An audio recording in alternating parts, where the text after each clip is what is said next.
18 दिन, लगभग 40 लाख प्राण और एक सवाल जो हजारों सालों बाद भी जिंदा है।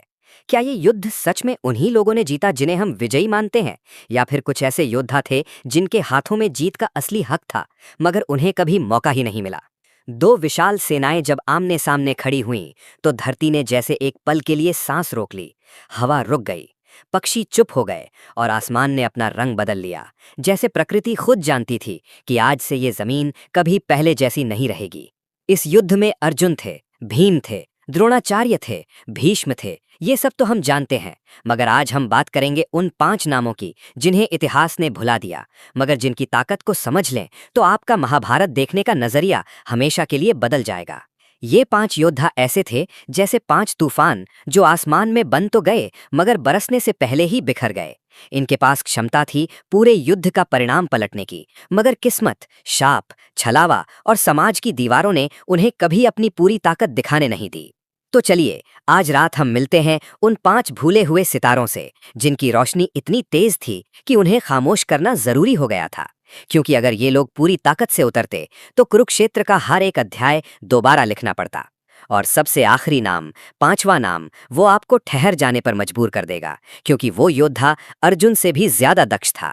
मगर उसका सबसे बड़ा दुश्मन कोई महारथ ही नहीं था, बल्कि वो समाज था जिसमें उसने जन्म लिया। तो तैयार रहिए, क्योंकि ये कहानी सिर्फ वीरता की नहीं है। ये कहानी है उन लोगों की जो जीत सकते थे मगर जीतने नहीं दिए गए। और कभी कभी हार की कहानी जीत से ज्यादा ताकतवर होती है। पहला नाम, बर्बरीक, भीम का पौत्र, घटोत्कच का पुत्र। उम्र में जवान, शक्ल में सीधा साधा, मगर उसकी आंखों में एक ऐसी आग थी जो पूरे कुरुक्षेत्र को राख कर सकती थी। और ये कोई कविता नहीं है, ये सच है। बर्बरीक के पास थे सिर्फ 3 बाण। हाँ, 3। पूरा कुरुक्षेत्र, जहां लाखों सैनिक, हजारों रथ और अगिनत महारथी थे, वहां ये युवक आया सिर्फ 3 तीरों के साथ। सुनने में मजाक लगता है ना? मगर रुको, क्योंकि ये 3 बाण कोई साधारण तीर नहीं थे। ये थे देवी कामाख्या का वरदान। पहला बाण चिन्हित करता था कि किसे नष्ट करना है, दूसरा बाण चिन्हित करता था कि किसे बचाना है, और तीसरा बाण छूटने के बाद चिन्हित सबको नष्ट करके वापस आ जाता था। एक बाण, पूरा युद्ध खत्म। अब जरा सोचिए, अगर ऐसी ताकत किसी एक इंसान के हाथ में हो तो युद्ध का मतलब ही क्या रह जाता है? बर्बरीक अकेला एक पूरी सेना था। उसे रोकना किसी के बस में नहीं था, न भीष्म के, न द्रोणाचार्य के, न खुद अर्जुन के। मगर एक समस्या थी, और वो समस्या थी उसकी प्रतिज्ञा। बर्बरीक ने कसम खाई थी कि वो हमेशा कमजोर पक्ष की तरफ से लड़ेगा। सुनने में महान लगता है ना? मगर कृष्ण ने इस प्रतिज्ञा के अंदर छुपा हुआ एक भयंकर सच देख लिया। सोचिए, बर्बरीक जिस पक्ष में जाएगा वो पक्ष तुरंत ताकतवर हो जाएगा, तो उसकी कसम के मुताबिक उसे पक्ष बदलना पड़ेगा। फिर वो दूसरा पक्ष ताकतवर हो जाएगा, फिर से पक्ष बदलना पड़ेगा। ये सिलसिला चलता रहेगा और अंत में बर्बरीक अकेला खड़ा होगा और बाकी सब खत्म। कृष्ण ने ये गणित एक पल में समझ लिया, इसलिए वो आए ब्राह्मण का भेष धारण करके, सीधा, शांत, मगर भीतर से पूरी तरह सतर्क। उन्होंने बर्बरीक से कहा, तुम इतने ताकतवर हो तो मुझे एक छोटी सी चीज दे दो। बर्बरीक ने पूछा, क्या चाहिए आपको?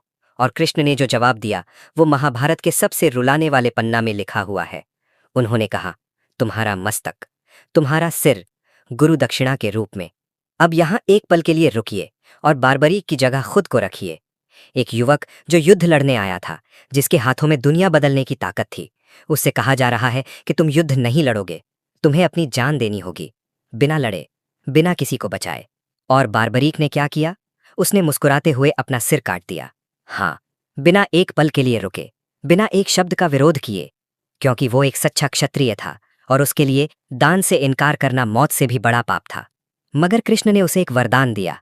उसका कटा हुआ मस्तक एक पहाड़ी की चोटी पर रखा जाएगा और वहां से वो पूरा कुरुक्षेत्र का युद्ध देखेगा। वो योद्धा जो लड़ नहीं सका, उसे दिखाया जाएगा वो सब कुछ जो उसके बिना हो रहा है। और युद्ध के बाद जब सबने अपनी अपनी विजय का श्रेष्ठ लेना चाहा, तो कृष्ण ने कहा, पूछो बर्बरीक के मस्तक से कि सच्ची विजय किसने दिलाई। और बर्बरीक का उत्तर था, मैं सिर्फ कृष्ण की माया देख रहा था, बाकी सब सिर्फ गुड़िया थी उस माया की।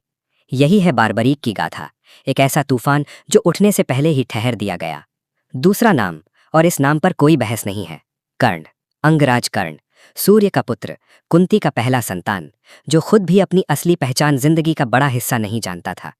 कर्ण की कहानी महाभारत का सबसे दर्द भरा अध्याय है।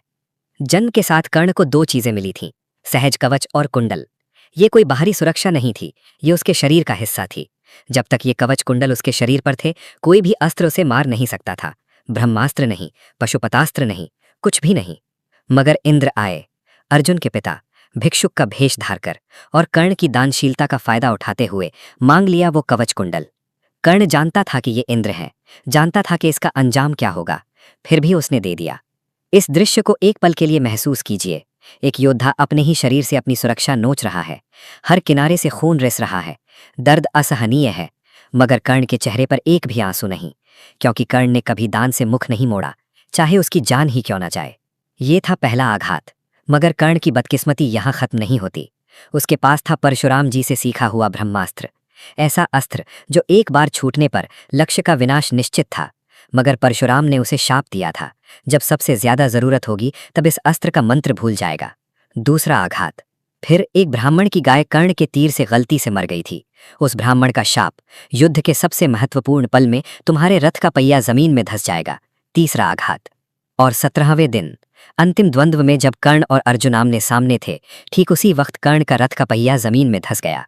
कर्ण रथ से उतरकर पहिया निकालने की कोशिश करने लगा, निरस्त्र, असहाय। और तब कृष्ण ने अर्जुन से कहा, अभी बाण चलाओ। कर्ण चिल्ला रहा था, ये अधर्म है, निरस्त्र योद्धा पर हमला करना युद्ध का नियम तोड़ना है। मगर कृष्ण ने कहा, जब द्रौपदी को सभा में अपमानित किया जा रहा था, तब तुम्हारा धर्म कहाँ था कर्ण? जब अभिमन्यु को 6 महारथियों ने घेरा था, तब तुम्हारा धर्म कहाँ था कर्ण? अर्जुन का अंजलि का अस्त्र कर्ण के मस्तक को विच्छिद कर गया, और उस एक बाण के साथ खत्म हुआ एक युग। एक ऐसा योद्धा जो हार गया, मगर गलत होने की वजह से नहीं, बल्कि सही होने के बावजूद गलत जगह खड़े होने की वजह से। और सबसे मार्मिक बात यह है कि अगर कर्ण को पता होता कि वो पांडवों का ज्येष्ठ भाई है, तो क्या वो दुर्योधन का साथ देता? अगर कुंती ने उसे नदी में नहीं बहाया होता, तो शायद कुरुक्षेत्र का युद्ध होता ही नहीं। एक माँ का डर 40 लाख लोगों की मौत की नींव बन गया। यही है कर्ण, सूर्य का बेटा, जो हमेशा अंधेरे में रहा। तीसरा नाम, घटोत्कच, भीम और हिडिंबा का पुत्र, आधा मानव आधा राक्षस। दिन में वो एक शक्तिशाली योद्धा था, मगर रात गिरते ही वो बन जाता था कुरुक्षेत्र का सबसे भयंकर साया। राक्षसों की एक अलौकिक शक्ति थी, रात में उनकी ताकत कई गुना बढ़ जाती थी। वो माया सृष्टि कर सकते थे, आसमान में उड़ सकते थे, अपना आकार असामान्य रूप से बढ़ा सकते थे, और घटोत्कच इन सब में सबसे आगे था। 14वें दिन की रात को जो घटोत्कच ने किया, वो कुरुक्षेत्र की सबसे खतरनाक रातों में से एक थी। उसने अपना आकार इतना बढ़ा लिया कि वो एक चलता फिरता पर्वत बन गया। कौरव सेना भाग रही थी, महारथी पीछे हट रहे थे, कोई उसे रोक नहीं पा रहा था। दुर्योधन समझ गया, अगर ये रात ऐसी ही गई तो सुबह तक कौरव सेना खत्म हो जाएगी। उसके पास एक ही रास्ता था, कर्ण के पास जाना। और कर्ण के पास था एक ऐसा अस्त्र जो सिर्फ एक बार चलाया जा सकता था, इंद्र का शक्ति अस्त्र। कर्ण ने यह अस्त्र सालों से बचा कर रखा था, सिर्फ अर्जुन के लिए। अर्जुन को मारना उसकी जिंदगी का लक्ष्य था। मगर दुर्योधन ने कहा, अगर आज की रात नहीं निकली तो कल का सूरज कौन देखेगा? और कर्ण के सामने आ गया उसकी जिंदगी का सबसे मुश्किल सवाल। कर्ण ने शक्ति अस्त्र घटोत्कच की तरफ चलाया। वो ज्वलंत अस्त्र घटोत्कच की छाती को चीर गया, मगर मरते वक्त भी घटोत्कच ने अपने विशाल शरीर को कौरव सेना के ऊपर गिरा दिया। उसे एक पतन में हजारों और सैनिक चपे गए। ये था घटोत्कच, जो मरते वक्त भी हारा नहीं, जिसकी मौत भी एक आखिरी वार थी, और जिसकी मौत के बाद कौरव सेना के हौसले टूट गए, क्योंकि उन्होंने देखा कि ये पांडव पक्ष का सिर्फ एक योद्धा था और उसने अकेले इतना नुकसान कर दिया। मगर जानते हैं सबसे ज्यादा कौन खुश था उस रात? कृष्ण, क्योंकि उनकी असली योजना सफल हो गई थी। शक्ति अस्त्र कर्ण के हाथ से चला गया, अब अर्जुन सुरक्षित था। घटोत्कच को कृष्ण ने जानबूझकर मौत के मुंह में ढकेल दिया था, ताकि अर्जुन बच सके। वो एक बलि था, एक जरूरत, एक हिसाब। चौथा नाम, अभिमन्यु, अर्जुन और सुभद्रा का पुत्र, 16 साल का एक किशोर, जिसके अंदर एक पूरे महारथी की आत्मा बसती थी। अभिमन्यु की गाथा महाभारत का सबसे दर्दनाक अध्याय है, क्योंकि उसने कुछ नहीं गलत किया था, फिर भी सब कुछ खो दिया। अभिमन्यु की कहानी शुरू होती है उसके जन्म से पहले। मां के गर्भ में रहते हुए उसने अपने पिता अर्जुन के मुख से चक्रव्यूह तोड़ने का कौशल सुना था, सिर्फ अंदर जाने का तरीका, बाहर आने का नहीं, क्योंकि जब अर्जुन बाहर आने की विधि बता रहे थे, सुभद्रा सो गई थी और अभिमन्यु का ज्ञान अधूरा रह गया। 13वें दिन द्रोणाचार्य ने चक्रव्यूह रचना की। ये एक ऐसी सैनिक रचना थी जो घूमती रहती थी, एक जिंदा भूल भुलैया। अंदर जाना मुश्किल था, बाहर आना लगभग नामुमकिन। पांडव पक्ष में सिर्फ अर्जुन इस व्यूह को तोड़ सकता था, मगर उस दिन अर्जुन को कौथल से युद्ध भूमि के दूसरे छोर पर भटका दिया गया। तब आगे आया अभिमन्यु, 16 साल का लड़का। उसने कहा, मैं अंदर जा सकता हूं, भीम और बाकी मेरे पीछे आएंगे तो बाहर आने की दिक्कत नहीं होगी। उसकी आवाज में डर नहीं था, उसकी आंखों में सिर्फ एक चीज थी, कर्तव्य। मगर जब अभिमन्यु अंदर घुसा तो जयद्रथ ने चक्रव्यूह के द्वार पर खड़े होकर बाकी सब पांडवों को रोक दिया। जयद्रथ के पास था शिव का वरदान, एक दिन के लिए अर्जुन के अलावा बाकी 4 पांडवों को अटकाने की ताकत, और वो दिन आज था। अभिमन्यु अकेला था अंदर, चारों तरफ दुश्मन, कोई सहायता नहीं, कोई रास्ता नहीं। मगर वो लड़ता रहा, ऐसे लड़ता रहा जैसे उम्र उसकी दीवार नहीं, उसका हथियार है। उसने एक के बाद एक कौरव योद्धाओं को धाराशायी किया, इतनी तेजी से कि अंदर के महारथी भी चकित रह गए। और फिर वो हुआ जो महाभारत का सबसे शर्मनाक पल है। 6 महारथियों ने, द्रोणा, कर्ण, अश्वत्थामा, कृपा, शकुनी और दुशासन ने एक साथ मिलकर एक 16 साल के बच्चे पर हमला किया, क्योंकि अकेले में कोई भी उसे हरा नहीं पा रहा था। पहले उसका धनुष तोड़ा गया, उसने तलवार उठाई, वो भी तोड़ दी गई, रथ का पहिया उठाया, वो भी छीन लिया गया। और फिर भी अभिमन्यु के चेहरे पर हार नहीं थी, उसकी आंखों में वो आग थी जो 6 महारथियों की आंखों में भी नहीं थी।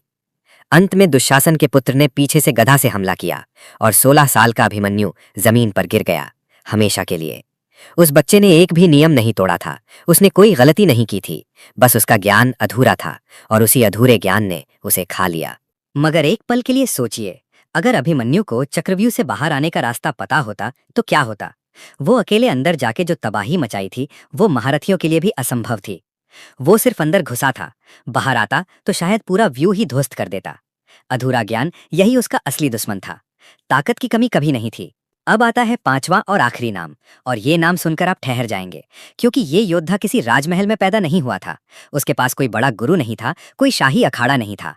वो था एकलव्य, निषाद राज का पुत्र, एक आदिवासी युवक जिसका सबसे बड़ा हथियार था उसकी लगन। एकलव्य के हाथ में धनुष ऐसे था जैसे शरीर का स्वाभाविक हिस्सा। वो जंगल में अकेला, बिना किसी गुरु के सुबह से रात तक अभ्यास करता था, बार बार, हजारों बार, लाखों बार। उसकी उंगलियों में कैलस पड़ गए थे, हाथ की चमड़ी सख्त हो गई थी, मगर उसकी निशाना वो दिन ब दिन और इम्पॉसिबल होती जा रही थी। द्रोणाचार्य ने उसे शिष्य मानने से इनकार कर दिया था। कारण जाति। एकलव्य क्षत्रिय नहीं था, इसलिए द्रोणा ने उसे अपने गुरुकुल में जगह नहीं दी। मगर एकलव्य ने हार नहीं मानी। उसने द्रोणा की मिट्टी की मूर्ति बनाई और उसी मूर्ति को गुरु मानकर अकेले सीखना शुरू किया। और नतीजा, वो अर्जुन से भी आगे निकल गया। उसकी सबसे मशहूर कहानियों में से एक है, एक दिन एक कुत्ता भौंकते हुए जंगल से निकल आया और एकलव्य ने 7 तीर ऐसे मारे कि कुत्ते का मुंह बंद हो गया बिना एक बूंद खून के। 7 तीर, परफेक्ट प्लेसमेंट, कोई दर्द नहीं, सिर्फ आवाज बंद। जब अर्जुन ने ये देखा तो वो हैरान रह गया, फिर गुस्से में आ गया, क्योंकि द्रोणाचार्य ने उससे वादा किया था, तुम दुनिया के सबसे बड़े धनुर्धर बनोगे। मगर ये अनजान जंगली लड़का बिना किसी गुरु के उसे पीछे छोड़ चुका था। द्रोणाचार्य एकलव्य के पास गए। एकलव्य खुशी से पागल हो गया, क्योंकि वो पहली बार अपने गुरु को सामने देख रहा था। वो द्रोणा के पैरों में गिर गया, बोला, आप ही मेरे गुरु हैं। और तब द्रोणाचार्य ने गुरु दक्षिणा मांगी। क्या मांगी? एकलव्य के दाहिने हाथ का अंगूठा, वो अंगूठा जो धनुष पर तीर चढ़ाने के लिए सबसे जरूरी है, वो अंगूठा जिसमें हजारों घंटों की तपस्या थी, वो अंगूठा जो उसे दुनिया का सबसे बड़ा धनुर्धर बना रहा था। और एकलव्य ने बिना एक पल रुके, बिना एक शब्द का विरोध किए अपना अंगूठा काट दिया, गुरु के पैरों में रख दिया। उसकी आंखों में आंसू थे, मगर विरोध नहीं था, क्योंकि उसकी भक्ति उसकी प्रतिभा से भी बड़ी थी। मगर अब सोचिए, अगर एकलव्य का अंगूठा सलामत रहता तो कुरुक्षेत्र में क्या होता? अगर उसे द्रोणा ने शिष्य बना लिया होता तो अर्जुन नहीं, एकलव्य होता दुनिया का सबसे बड़ा धनुर्धर, और कुरुक्षेत्र का इतिहास बिल्कुल अलग होता। तो ये थे वो 5 योद्धा, 5 अलग कहानियां, मगर एक ही सच। हर एक के पास कुरुक्षेत्र का परिणाम बदलने की ताकत थी। बर्बरिक को हटाया गया क्योंकि वो बहुत ताकतवर था। कर्ण को उसकी दानशीलता और शापों ने बर्बाद किया। घटोत्कच को एक बलि के रूप में इस्तेमाल किया गया। अभिमन्यु को अधूरे ज्ञान ने मारा और एकलव्य को समाज की दीवार ने रोक दिया। महाभारत हमें सिखाता है, सिर्फ ताकत से भाग्य नहीं जीता जाता। कभी कभी सबसे शक्तिशाली योद्धा ही सबसे हतभाग्य होते हैं, क्योंकि युद्ध सिर्फ अस्त्र से नहीं होता। युद्ध होता है समय से, परिस्थिति से, और उस अदृश्य धागे से जिसे हम नियति कहते हैं। और सबसे भयंकर सच ये है, कृष्ण ये सब जानते थे। हर एक कदम, हर एक बलिदान, हर एक अन्याय, सब उनकी योजना का हिस्सा था। तो सवाल ये है कि क्या ये न्याय था या मजबूरी? शायद इस सवाल का जवाब महाभारत में भी नहीं है, और शायद इसीलिए ये 5 हतभाग्य योद्धा आज भी हमारे जहन में जिंदा हैं। अगर आपको ऐसी कहानियां पसंद हैं तो सब्सक्राइब करें और बेल आइकन दबाएं। अगले वीडियो में ऐसी ही एक कहानी आएगी जो आपकी नींद उड़ा देगी।